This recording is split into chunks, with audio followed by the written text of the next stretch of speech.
Subscribe कीजिए YouTube channel Haider voice और bell icon के बटन को जरूर दबाइए ताकि अगली वीडियो का नोटिफिकेशन आपको मिल सके।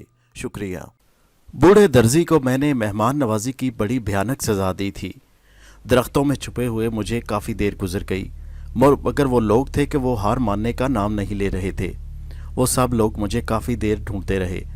फिर ढूंढने के बाद आखिर थक हार कर इसी दरख्त के नीचे आकर बैठ गए जिसके ऊपर मैं छुपा बैठा था, और आपस में बातें करने लगे। ऐसे किसी अजनबी को अपने घर में पनाह देना ठीक नहीं। मुझे तो चाचा जी पर हैरत है, उन्होंने कैसे ये काम कर दिया। उनमें से एक आदमी ने कहा, तुम्हारा क्या ख्याल है अनवरे, वो कहाँ गया होगा? एक दूसरे आदमी ने कहा, हो सकता है उसने अपने आप को किसी दरख्त में छुपा लिया हो। हम तो उसे दूर दूर तक देख आए हैं। यहाँ दूर दूर तक उसका कोई इम्कान नहीं, क्योंकि ये गांव का रास्ता काफ़ी दूर तक वीरान है।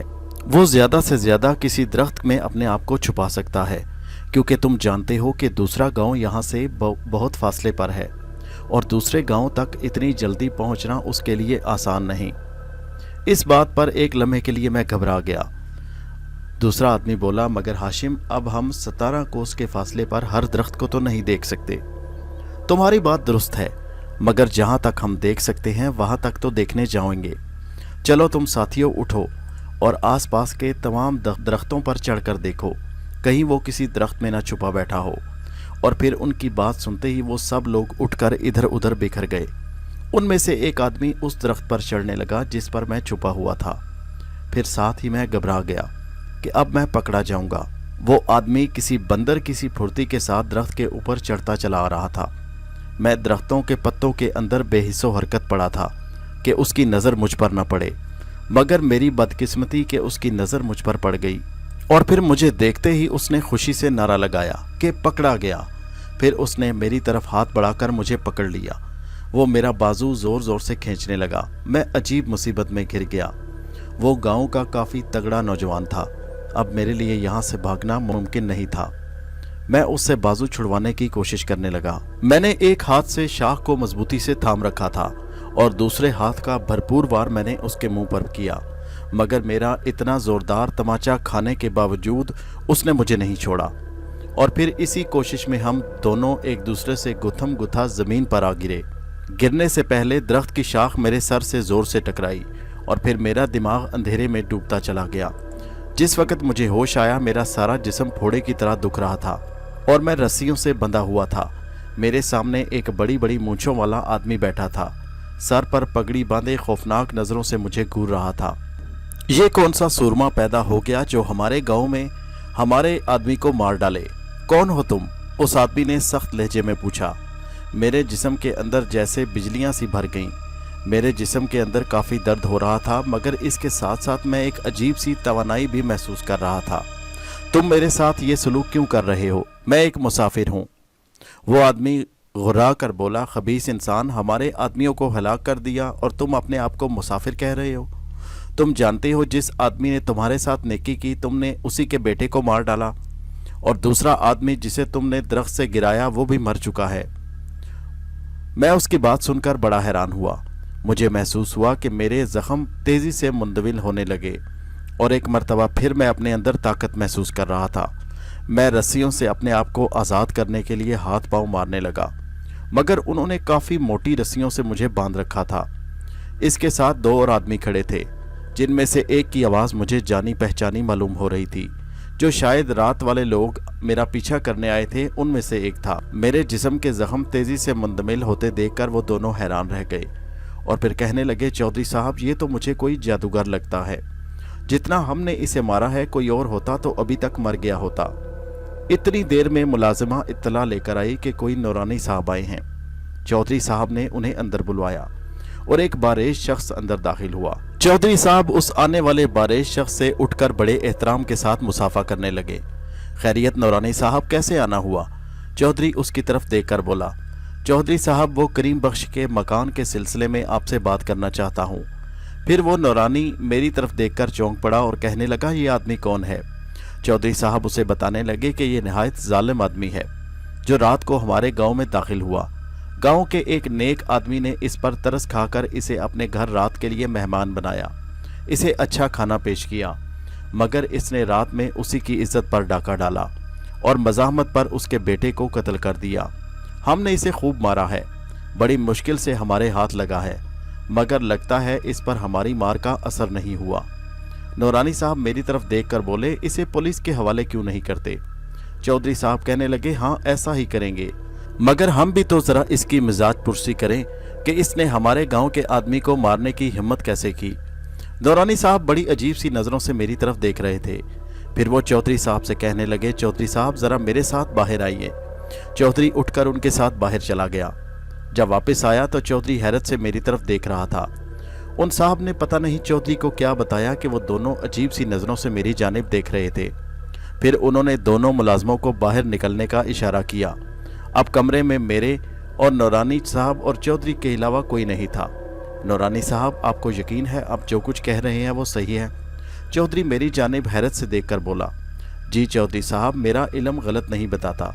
ये आदमी ज़बरदस्त ताकत के ज़ेरे असर है, इस पर आपकी मार का कोई असर नहीं होगा और आप इसे पुलिस के हवाले मत करें। सबसे पहले इसे उसी तिलिस्म से आज़ाद करना है और मेरा ख्याल है कि इस आदमी ने जानबूझकर उस लड़के का कत्ल नहीं किया, बल्कि उसी ताकत ने इसके उस आदमी का कत्ल करवाया है जिसके ज़ेरे असर ये है, जो इस पर काबज़ है। अब बेशक ये कानून की नज़रों में एक कातिल है, मगर मैं यकीन से कह सकता हूँ कि इस आदमी पर किसी चीज़ का साया है। मेरा ख्याल है नौरानी साहब, हमें इस फड्डे में पड़ने की ज़रूरत नहीं, इसे सीधा सीधा पुलिस के हवाले करते हैं। आपकी बात दुरुस्त है चौधरी साहब, मगर ये पुलिस के चुंगल से निकल जाएगा और फिर ये ख्वामख्वाह हमारे गांव के हर शख्स का दुश्मन बन जाएगा। इसको इस चीज़ के असर से निकालना ज़रूरी है, ये हमारी अपनी हिफाजत के लिए ज़रूरी है। नौरानी साहब ने कहा। मैं खामोशी से उनकी बातें सुन रहा था। वो मेरे बारे में जो राज था वो जान चुके थे। मैं किसी चीज़ के ज़ेरे असर था और जाहिर है वो शागाल जिन था। फिर नौरानी साहब मुझ पर पढ़कर फूंकने लगे, मगर मैं कुछ महसूस नहीं कर रहा था।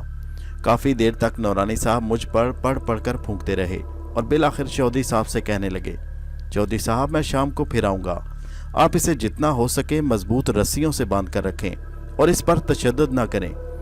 मुझे सही बात का इल्म जब तक नहीं हो जाता, मैं तब तक आपको यही मशवरा दूंगा कि इसे आज़ाद मत करें, बस इसे मजबूती से बांध कर रखें और ख़बरदार, अगर ये आज़ाद हो गया तो फिर आप और हमारे गांव पर मुसीबत नाज़िल होगी। बस आप इतना करें कि इसे यहाँ मजबूती से बांध कर रखें ताकि ये आज़ाद ना हो। नौरानी साहब, अगर इस पर किसी चीज़ का बस है तो इसके लिए अपने आप को आज़ाद करवाना मुश्किल नहीं। नौरानी साहब मेरी तरफ देखकर मुस्कुराकर बोले, चौधरी साहब, आप दुरुस्त कह रहे हैं, लेकिन मैंने इसके गिर्द हिसार खींच दिया है। अब ये अपने आप को इस हिसार से बाहर नहीं निकाल सकता। याद रखना, ये किसी सूरत अपनी रस्सियां न खोल पाए। फिर वो दोनों कमरे से बाहर निकल गए और दरवाजे को बंद कर दिया। मैं कमरे में बैठा अपनी किस्मत को रो रहा था। बिल आखिर मैं उनके चुंगल में फंस चुका था। मेरे हवास मुंजमद हो चुके थे और न जाने क्यों मेरे हाथों से लोग मारे जा रहे थे।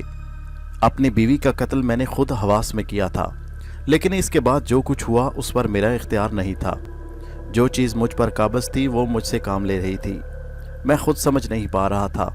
मैं खामोश तमाशाई बना सब कुछ देख रहा था। शाम का अंधेरा फैलने लगा तो नौरानी साहब के साथ एक और बारे शख्सियत आए और तीसरे चौधरी साहब थे। वो दोनों मेरे सामने बैठ गए और चौधरी साहब खड़े उन्हें गौर से देखने लगे। वो दोनों मुझसे सवाल करने लगे।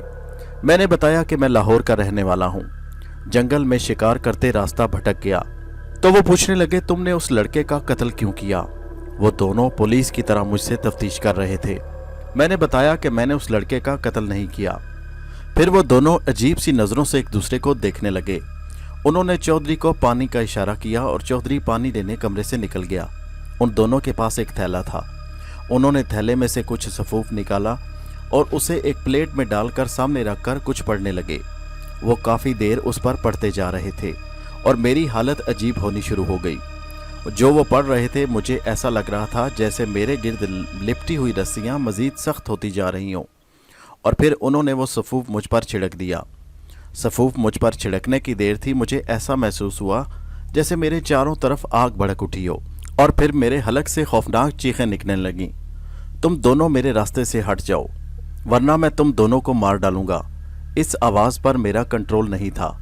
मगर ये मेरे अंदर से आवाज़ निकल रही थी। मैं नहीं जानता कि मेरे अंदर से कौन बोल रहा था, मगर मौलाना साहब और नौरानी साहब के हाथ नहीं रुके। उन्होंने पानी का छिड़काव मुझ पर मुसलसल करना शुरू कर दिया। मेरे इर्द गिर्द भड़की हुई आग मुझे ऐसा महसूस हुआ जैसे मज़ीद हिद्दत पकड़ती जा रही हो। छोड़ दे बदबख्त इस इंसान को, क्यों उस पर जुल्म से जुल्म करवाया जा रहा है।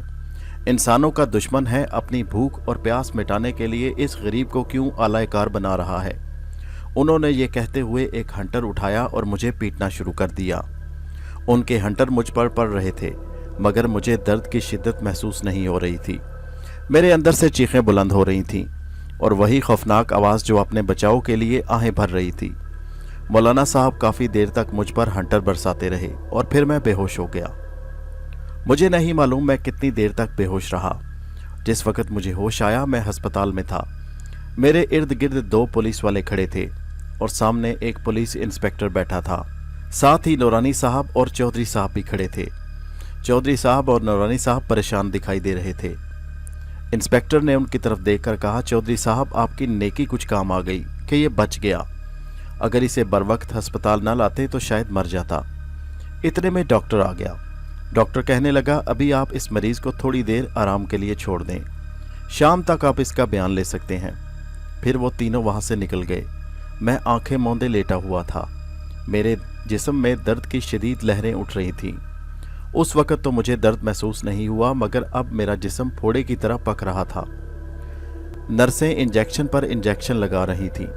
शाम तक मेरी हालत कुछ संभली तो इंस्पेक्टर दोबारा आ गया और उसने मुझसे पूछना शुरू किया कि तुमने अपनी बीवी का कत्ल क्यों किया और तुम जेल से भागे हुए मुजरम हो। इसके बाद भी तुमने कई कत्ल किए। मैंने आहिस्ता से इकरार में सर हिलाया। उसके बाद वो बोला कि तुम जानते हो कि इसके बाद तुमने कितने लोगों का कत्ल किया जो बेगुनाह थे। मैंने नफ़ी में सर हिलाया। मैं कुछ नहीं जानता, मैंने धीमे से अंदाज में कहा। हाँ, बेशक ये बात सच है कि तुमने किसी और नादीदा हस्ती के ज़ेरे असर ये सब कुछ किया, मगर कानून इस बात को नहीं मानता।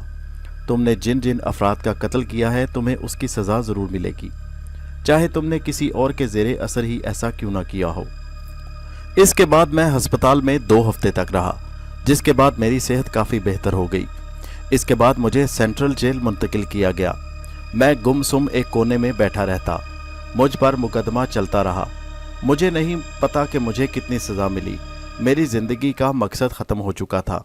जेल में पड़े मुझे 1.5 साल गुजर गया। वहीं मुझे मालूम पड़ा कि मुझे 25 साल की कैद हुई थी। मेरी मुलाकात एक बारिश इंसान से जेल में हुई, जिसने मुझ पर अल्लाह ताला और इसके हबीब हजूर अकरम सल्लल्लाहु अलैहि वसल्लम के रास्ते पर चलने के लिए तलकीन की। वो रोज़ मुझे समझाता कि हमारा दीन इस्लाम बहुत प्यारा और मुकद्दस दीन है, तुम इसकी तरफ लौट आओ ताकि तुम्हें जहनी सुकून मिले। मैं आहिस्ता आहिस्ता उसकी बातों की तरफ माइल होता चला गया। आज मैं 5 वक्त का नमाजी हूँ। जेल में ही मेरी बाकी ज़िंदगी गुजरेगी, क्योंकि मुझे 25 साल की कैद है और इस बार मुझे ख़तरनाक कैदियों के साथ रखा जाता है ताकि दोबारा जेल से फ़रार ना हो सकूं। लेकिन अब मुझे फ़रार होकर करना क्या है। मेरी ज़िंदगी का कीमती वक्त तो ऐसे ही भाग दौड़ में गुजर चुका और बाकी मेरी ज़िंदगी उस वक़्त तबाह हो गई जिस वक़्त उस भयानक जंगल में वो बदबख्त और खबीस शागाल जिन मुझ पर हावी हुआ, जिसने मुझसे कई गुनाह सरजद करवाए, जिसकी वजह से मेरी ज़िंदगी का चैन और सुकून जाता रहा। मैं बाकी ज़िंदगी के दिन खुदा की याद में बसर करना चाहता हूँ। जितने अफराद मेरे हाथों से इस दुनिया से चले गए, मुझे शगुफ्ता के अलावा किसी का कुछ मालूम नहीं। मैं उनके लिए खुदा से गिड़गिड़ा कर माफ़ी का तलबगार हूँ। मैं समझता हूँ कि सिर्फ़ शगुफ्ता को कत्ल करने का गुनाह मुझसे सरजद हुआ और वो इतना बड़ा गुनाह था कि शायद उसकी सज़ा मैं क़यामत तक भुगतता रहूँ। आपसे गुजारिश है कि खुदा के लिए मेरे हक़ में दुआ करें कि अल्लाह ताला मुझे सब्र, हिम्मत और इस सज़ा को भुगतने की तौफ़ीक अता फ़रमाए और अपने रास्ते पर हमेशा चलाता रहे। आमीन सुम आमीन। हमारे चैनल हैदर वॉइस को सब्सक्राइब कीजिए और कमेंट में नीचे ज़रूर बताइए कि आपको कहानी कैसी लगी। शुक्रिया।